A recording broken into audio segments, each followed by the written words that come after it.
Okay, so hello guys. Bali, magandang araw sa inyo and welcome back again sa ating channel, ano. Bali, ngayong araw nga pala, meron nga lang pala tayong sasagutin na katanungan patungkol dun sa may marami kasi nagtatanong dito, guys.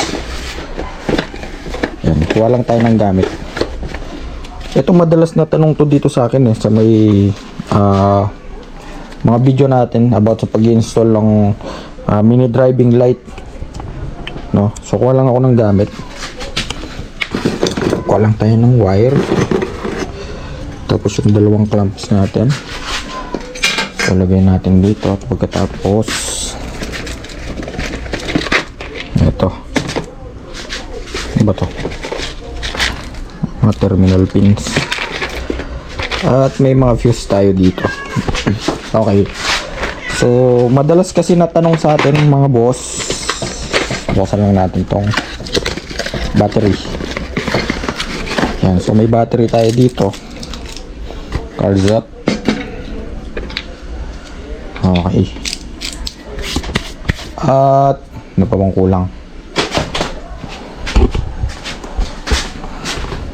So nandito pa nga pala yung US40 natin. Ito hindi pa tapos. Asan ba yan?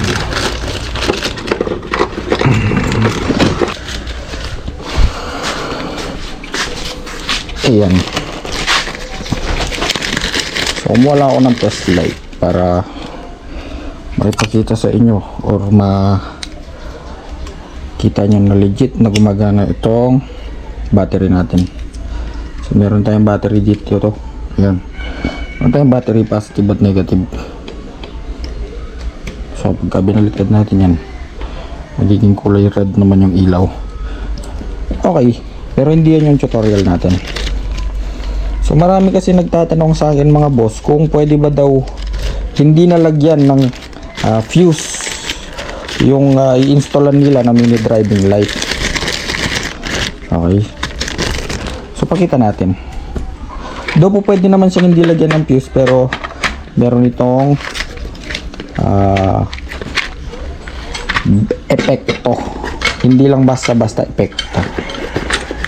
Nakalimutan pa pala tayo.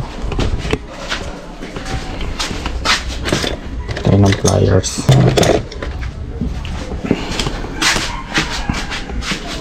So may wire tayo dito. Puputo lang ako ng kaunti. Ito. So putol tayo ng kaunti. So tapos balatan din natin sa dulo.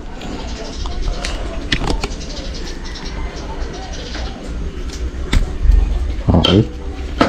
Ngayon mga boss, meron tayong iba't ibang sukat ng fuse dito. So usually kasi yun sa mga motor natin 10 amps lang. Ngayon try muna natin yung 10 amps. So itali natin dito sa kabila.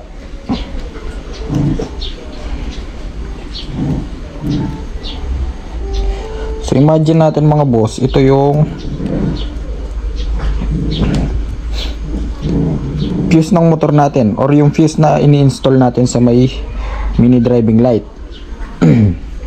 Kuha pa tayo ng isang wire. So alam pa natin ng isa pang wire. So maikli lang. Yan. Siyempre balatan natin sa dulo.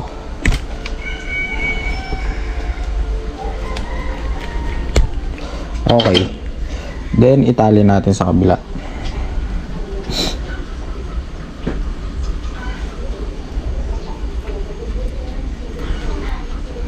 Okay. So yan mga boss. Imagine natin na itong fuse na to ay yung fuse ng ating motor. So nahugot pa. Okay mga boss. So imagine natin na itong fuse na to ay yung fuse ng ating motor. So for example, nag-install kayo ng mini driving light na may fuse. Okay. So bali ang mangyayari kapag ka nagkamali kayo or even na nabakbak yung electrical tape na ibinalot nyo dun sa mga wire, then nagdikit yung positive at negative sa loob, bali ganito yung mangyayari. Ayan. So pumutok yung fuse natin. Ito na ba? Tumalsik. Eto. Right. So ito yung mangyayari. Mapuputol yung fuse natin.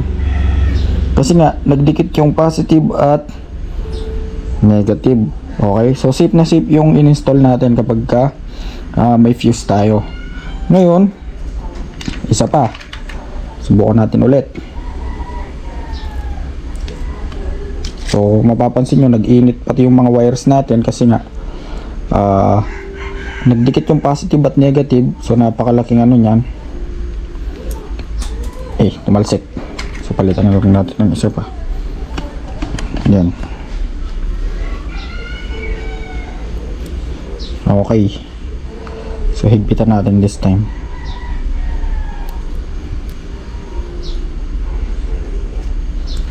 So ayan, isa pa ano. So imagine natin mga boss na ito yung fuse ng ating motor. Okay, again, so nagdikit yung, imagine natanggal yung electrical tape habang nagbabiyahe kayo. Then nagdikit yung positive at negative sa loob, or dumikit yung positive sa ground or sa chassis. So ganyan yung mangyayari. Okay. Putol.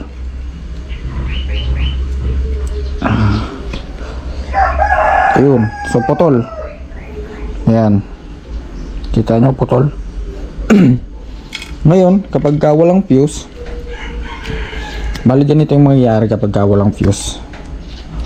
So, hanggang clamp natin. At so yan. Ganyan yung mangyayari mga boss. Masusunog. Mag-uumpisa ng spark. Ayan o. Susunog. Ayun. Ayan. Kapag walang fuse, lalambot yung wire. Mag-uumpisa siya ng spark hanggang sa masunog yung inyong mga wirings, or pati the worst scenario, buong motor. Okay.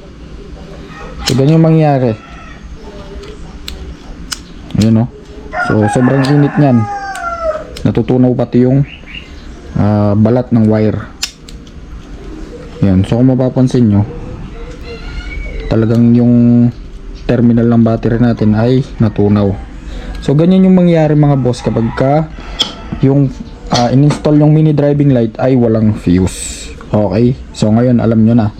So ayun, so bali hanggang dito na lang ata. Sana may natutunan kayo. Kung nagustuhan nyo yung video na to, so please like, share, and subscribe.